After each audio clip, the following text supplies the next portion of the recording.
Bismillah, Assalamualaikum warahmatullahi wabarakatuh. Perkenalkan, nama saya Astri Astuti. Perkenalkan, nama saya Dinda Rosliana Mutmainah. Kami dari kelompok 1 akan menyampaikan materi tentang dasar hukum, hakikat ibadah, dan hikmah ibadah. Dasar hukum ibadah atau dalil perintah pelaksanaan ibadah adalah Al-Quran.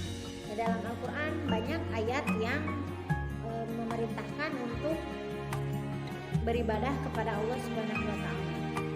Ibadah dalam Islam sebetulnya tidak bertujuan untuk menyembah Tuhan sebagaimana yang memang pada agama-agama primitif, melainkan sebagai rasa syukur dan nikmat atas karunia Allah terhadap hamba-hambanya.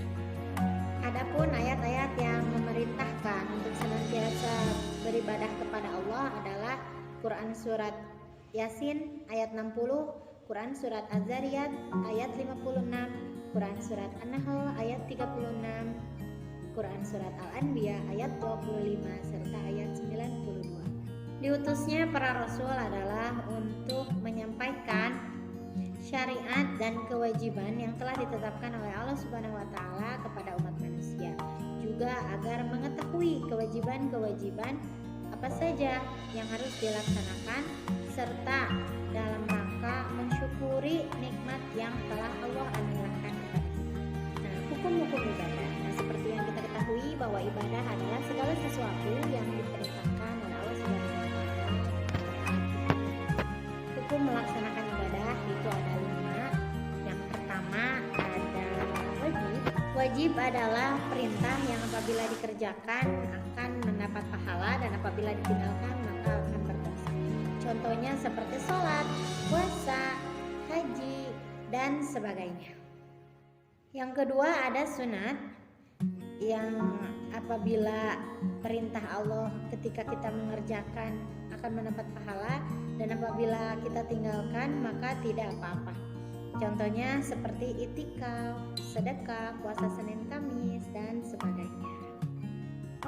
Yang ketiga ada haram, yakni apabila perintah tersebut ketika dilaksanakan akan berdosa dan ketika ditinggalkan maka akan mendapat pahala.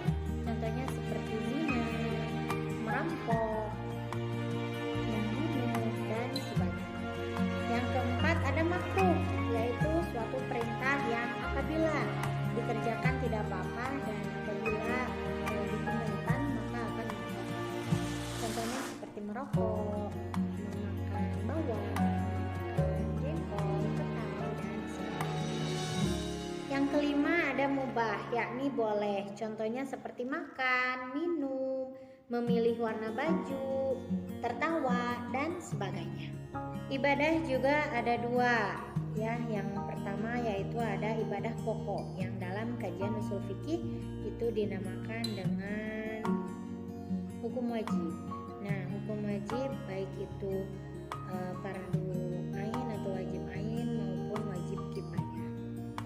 Yang kedua yakni ada hukum tambahan yang biasa disebut dalam usul fikih itu dengan sebutan hukum sunat, baik sunat muakkad maupun sunat mutlak. Ibadah juga terbagi menjadi ibadah hati, ibadah lisan, serta ibadah anggota badan. Rasa khauf, mahabbah, tawakal itu adalah ibadah yang berkaitan dengan hati. Sedangkan sholat, zakat itu adalah ibadah yang berkaitan dengan fisik serta hati. Juga masih banyak contoh-contoh ibadah lain yang berkaitan dengan hati juga fisik. Allah Subhanahu wa taala menciptakan jin dan manusia adalah semata-mata hanya untuk melaksanakan syariat, yakni menyembah Allah, beribadah kepada Allah Subhanahu wa taala. Allah Maha Kaya, Allah tidak membutuhkan ibadah mereka, tetapi mereka lah yang membutuhkan karena atas ketergantungan kepada Allah Subhanahu wa taala. Apabila ada yang tidak melaksanakan syariat tersebut, tidak mau beribadah kepada Allah, maka Allah membelokkan orang-orang tersebut kepada orang-orang yang soleh. Hakikat ibadah, tujuan diciptakannya manusia di muka bumi ini yaitu untuk beribadah kepada Allah Subhanahu wa Ta'ala. Adapun hakikat ibadah yaitu yang pertama, ibadah adalah tujuan hidup kita, seperti yang terdapat dalam Quran surat Az-Zariyat ayat 56 yang menunjukkan tugas kita sebagai manusia adalah hanya untuk beribadah kepada Allah Subhanahu wa Ta'ala. Yang kedua yaitu hakikat ibadah adalah melaksanakan apa yang Allah cintai dan ridhoi dengan penuh ketundukan dan perendahan diri kepada Allah. Yang ketiga yaitu ibadah akan terwujud dengan cara melaksanakan perintah Allah dan meninggalkan larangannya.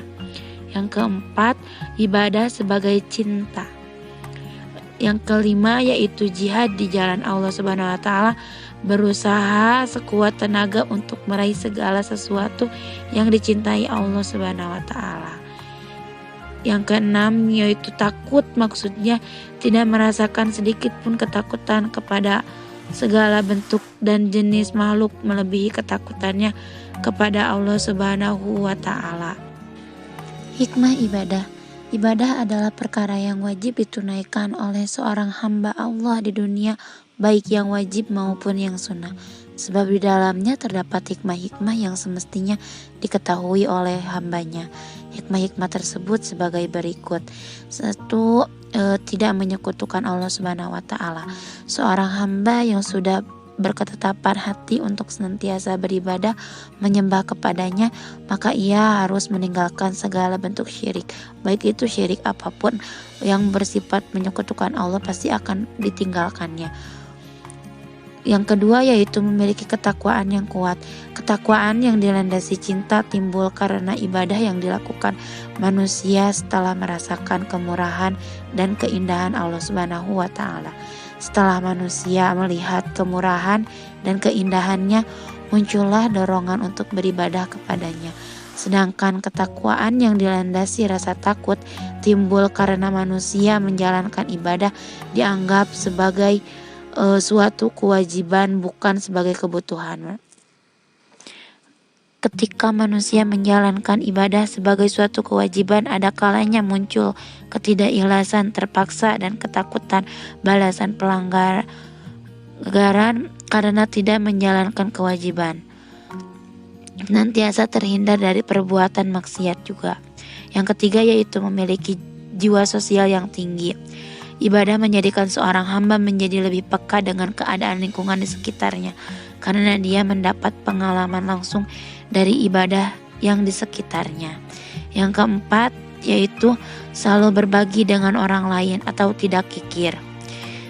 Hikmah ibadah juga yaitu harta yang dimiliki manusia pada dasarnya bukan miliknya, tetapi milik Allah Subhanahu wa Ta'ala yang sebenarnya diperuntukkan untuk kemaslahatan umat, tetapi karena kecintaan manusia yang begitu besar terhadap keduniawian menjadikan dia lupa dan kikir akan hartanya. Berbeda dengan hamba yang cinta kepada Allah Subhanahu wa Ta'ala, ia senantiasa menafkahkan hartanya di jalan Allah Subhanahu wa Ta'ala. Terima kasih, sekian dari kelompok kami. Mohon maaf apabila ada kesalahan. Akhirul kalam, wassalamualaikum warahmatullahi wabarakatuh.